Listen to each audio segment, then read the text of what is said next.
Welcome to lesson 1.5. This lesson is on using graphs and tables of functions.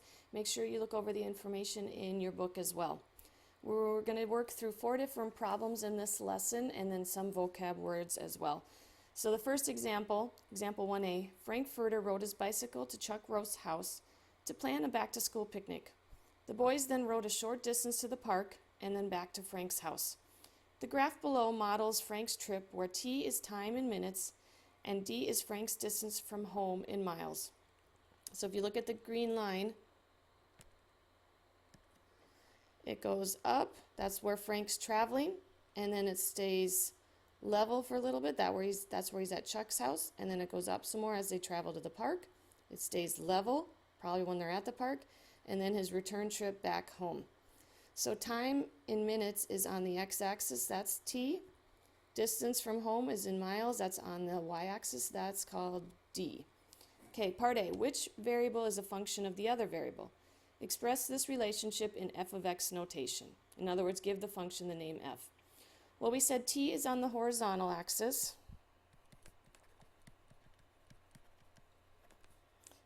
Therefore, it's the independent variable. Whereas d is on the vertical axis. Therefore, it's the dependent variable. Distance is a function of time. But we need to write this in function notation. We can say distance is a function of time, or d equals f of t, but I like to rearrange it and say f of t equals d. And that would be the function notation. In part B, state the domain and the range of the function. Well, the domain we know is the x-axis. So t is going to be the domain. And if you look at the graph, t starts at 0 and it goes all the way to 210. And it doesn't have to do necessarily with the numbers on the horizontal axis. It has to do with looking at the green line and seeing where it ends. So it goes 0 to 210, and we would write it as bracket t, and then the straight line, 0, a less than or equal to sign, t less than or equal sign, 210. And we would read that as the set of all t such that t has to be greater than or equal to 0 and less than or equal to 210. That's where the graph ends. So let's do that for d, or the range. We know that the distance is the range. It goes from 0 again to, if you look at the graph, range ends at 12. That's the highest point of the graph. So 0 to 12. And we would write that as a bracket, d, straight line, 0, just like that. And we would read it as a set of all d such that d has to be greater than or equal to 0 and less than or equal to 12. Okay, part C.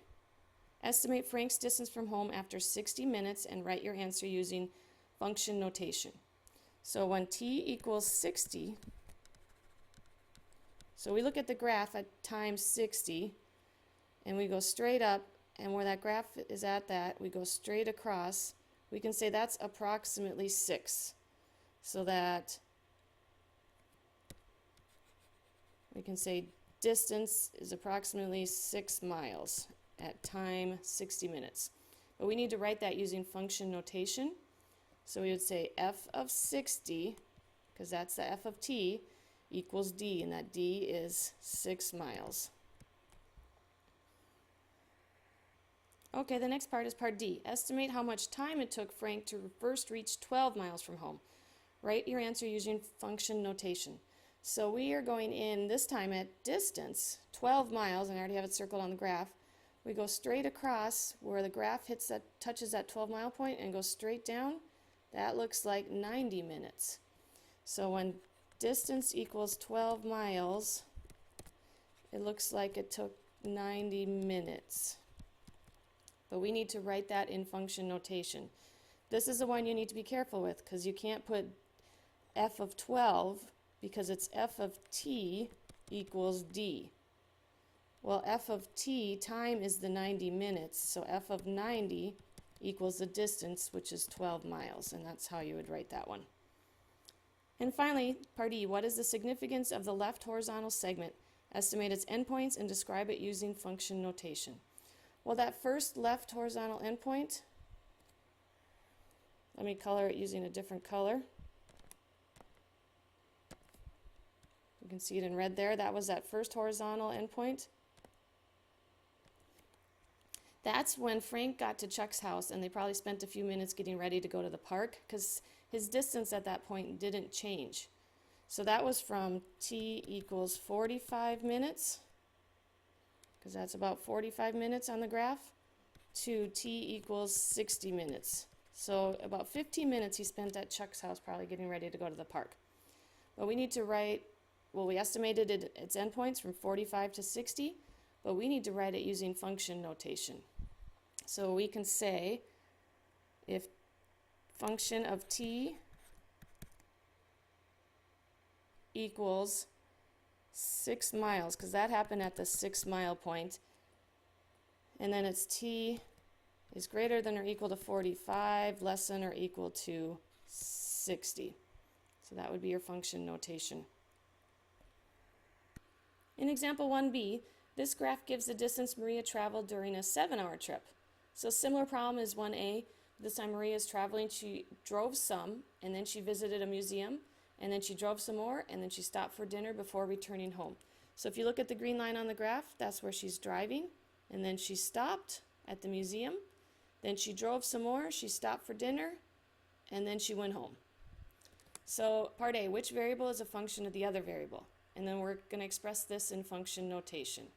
Well, we can say that time is on the x-axis, that's t, distance is d. Time is going to be the independent variable. D is going to be the dependent. Distance is depending on time. So we can say distance d is a function of t. So we can say distance d is a function of t. But let's rearrange that and say f of t equals d. Let's state the domain and range of this function. Okay, for the domain, it's the x-axis, so it's t, that's on the x-axis, and it starts at 0, and that graph, not what's the numbers on the axis, but the graph comes down and ends at 7. So we can write it as bracket t straight line. We can say the set of all t such that t has to be greater than or equal to 0 and less than or equal to 7. The range is that y-axis. It's going to be d, that distance. And let's look at the graph. It starts at 0 and its highest point is 100. So it goes from 0 to 100. So we would write it from 0, oh, that should be a d. Let me erase that.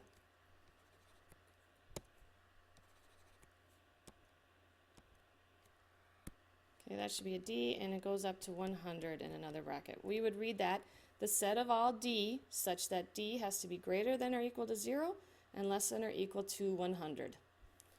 Finally, part C, estimate Maria's distance from home after 3.5 hours and write your answer using function notation. So we go in on the graph at 3.5 hours. We know time's on the x-axis. 3.5 hours would be between 3 and 4. We go up where it touches the graph, and we go across somewhere about there, and we can estimate at t equals 3.5 hours,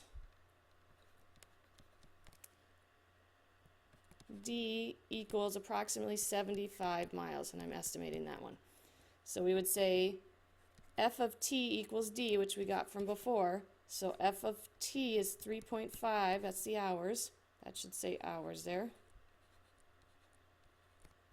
equals the distance of 75 miles. And that's how you would write that one. We'll continue this lesson on, oh, we have part D and E, never mind. Then we'll continue this lesson on the next video. Okay, and then part D of the same problem, and we're going to have to kind of flip them back and forth between the graph and the problem. It says, estimate how much time it took Maria to first be 100 miles from home. Write your answer using function notation. So we want to know when D equals 100 miles, what would T equal? So let me pause this and flip back to the graph.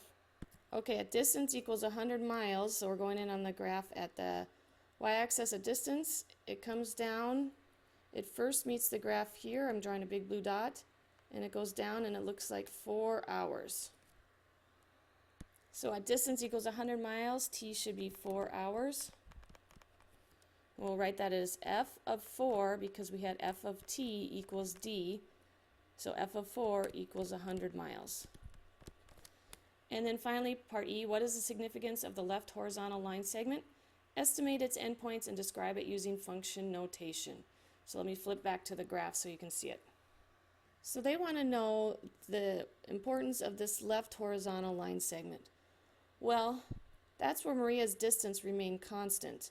That's when she stopped at the museum and stayed at the museum. And it looks like she stayed at the museum from 1.5 to 3. So she was there about an hour and a half.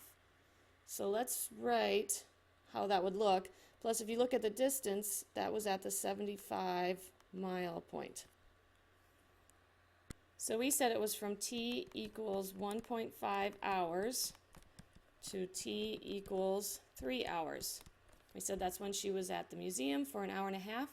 So we would write it for t greater than or equal to 1.5 and less than or equal to 3, f of t equals 75 miles. That's how you would write that. So you're saying from time has to be greater than or equal to 1.5 hours and less than or equal to 3 hours. That's when that horizontal line segment didn't change. It was horizontal. Her distance was 75 miles, so that f of t is 75 miles. Make sure you look at page 35 of your book and do the activity for that as well. And let's go over these vocab words, and then we'll move on to the next example in the next video. So a function does not need to be defined by a formula in order to create a table. So the next examples, we're going to have tables instead of formulas. It can be simply defined as a set of ordered pairs or coordinates. In this case, the domain and range is limited to the values of the ordered pairs, so we can only use those ordered pairs. So we'll continue this on the next video.